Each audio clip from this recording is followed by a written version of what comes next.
Xiaogang eagerly anticipates the new year to see Hua Hua. He quits his job in Suzhou and returns home with gifts.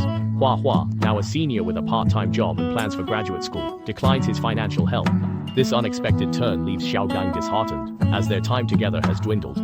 He wanted to learn and improve to close the gap with Hua Hua. After his final paycheck, Xiaogang took the train home. He visited Hua Hua with gifts. Her mother welcomed him warmly. Xiaogang offered Hua Hua 3,000 yuan for tuition, but she refused, saying, "I'm in my senior year, found a part-time job, and plan to go to graduate school. I can earn it myself." Xiaogang felt disheartened. Their time together had dwindled to about 10 days during the new year. This time, Hua Hua didn't invite him to dinner, and Xiaogang returned home dejected, reminiscing about the past. Xiaogang came from an ordinary rural family, and Hua Hua was from Xiaogang, I'm in my senior year and found a part-time job. I plan to go to grad school, so you don't need to give me money anymore. Xiaogang's joy vanished. Their time together had dwindled to 10 days during New Year. This time, Hua Hua didn't invite him to dinner, and Xiaogang returned home dejected, reminiscing. Xiaogang was from a rural family, Hua Hua from a neighboring village. They were classmates from elementary to high school. Hua Hua's father died young, leaving her with her mother. Both aimed to change their destinies through education, consistently ranking top in class. They both got into prestigious universities but were. Xiaogang and Hua Hua, from neighboring villages, were classmates. Hua Hua lost her father early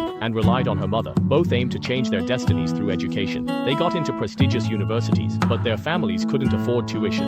"We can't attend college," Xiaogang said. "I'll work to pay your tuition." "Why?" Hua Hua asked. "I like you, Hua Hua," Xiaogang replied. "Will you be my girlfriend? I'll support you through school." Hua Hua agreed, admitting her feelings too. Xiaogang was overjoyed. Tuition was borrowed from family, and Hua Hua was in the same situation. For the exam, they both entered top universities, but they weren't happy. Their families couldn't afford tuition. "It's a pity we can't go to college," Xiaogang said. "I'll work so you can study. I'll earn tuition." Hua Hua asked. "Why?" Xiaogang replied. "I like you, Hua Hua. Will you be my girlfriend? I'll support you." Hua Hua was silent, then said, "Okay, I don't want to give up my studies, and I like you too." That day, Xiaogang was happy. "Xiaogang, my parents want you to go to college. Education changes fate. It's a shame to give up with good grades."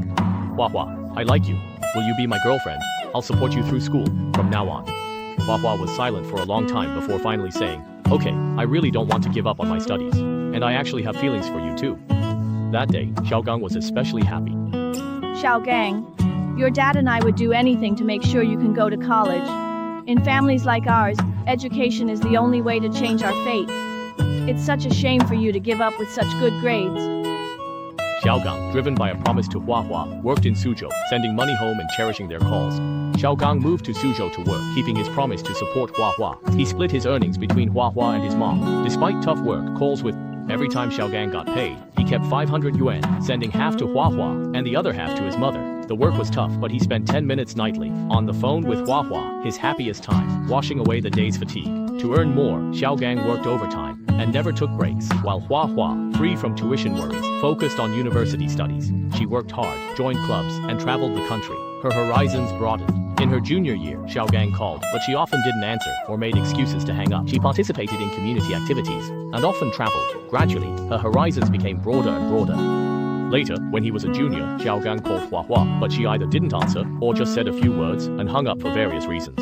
Xiaogang tried to justify her actions. Unable to sleep, he recalled Hua Hua's words. "After graduation, I want to work to help my mom." Now she wanted a master's degree. Why? Xiaogang realized after college, Hua Hua would face their relationship. He concluded Hua Hua no longer loved him. Over the years, their bond. Xiaogang realized Hua Hua no longer loved him. He asked Hua Hua, "I'm 22. Let's break up." Hua Hua was surprised but relieved. They had only talked on the phone twice. Xiaogang sought freedom. He met Hua Hua. "Hua Hua, I'm already 22 years old. My parents want me married soon, but you want to go to graduate school. I can't wait, and we aren't close. Maybe we should break up." Hua Hua felt a sense of relief. "Xiaogang, you spent a lot on me. I can't repay you now, but when you're successful, remember me." Xiaogang's heart ached, feeling like it was bleeding. "Let's break up."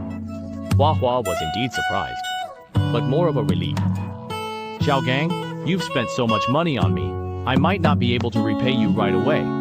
But when you become successful after college, just remember me and send a little my way." Watching Hua Hua leave happily, Xiaogang's heart ached, feeling like it was bleeding. To numb himself, Xiaogang quickly found a job back home, in car repair.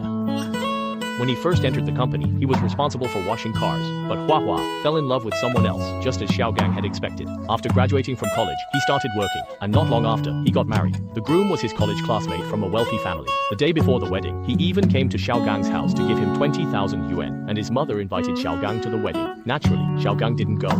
He also sent Hua Hua a text message saying, "The kindness from back then has long been repaid. We owe each other nothing. Let's consider the matter of repayment closed." Immediately after, Xiaogang blocked her number. Through his own efforts, he opened his own auto repair shop. He went on blind dates. His wife died in a car accident. Hua Hua's mother told him Hua Hua was unhappy and divorced. She regrets leaving him. Now, Hua Hua is depressed and hopes Xiaogang can help. Xiaogang felt lost. He wondered if he should help her. Could they rekindle their love? Hua Hua's husband was a real playboy, and they are now divorced. Hua Hua feels very guilty and regrets leaving. When Xiaogang learned that his wife had passed away, he didn't dare to seek him out. He knew he had broken Xiaogang's heart back then. Now Hua Hua is suffering from mild depression and sincerely hopes that Xiaogang can help her. Xiaogang is feeling lost. Should he help her? Can they rekindle their past love?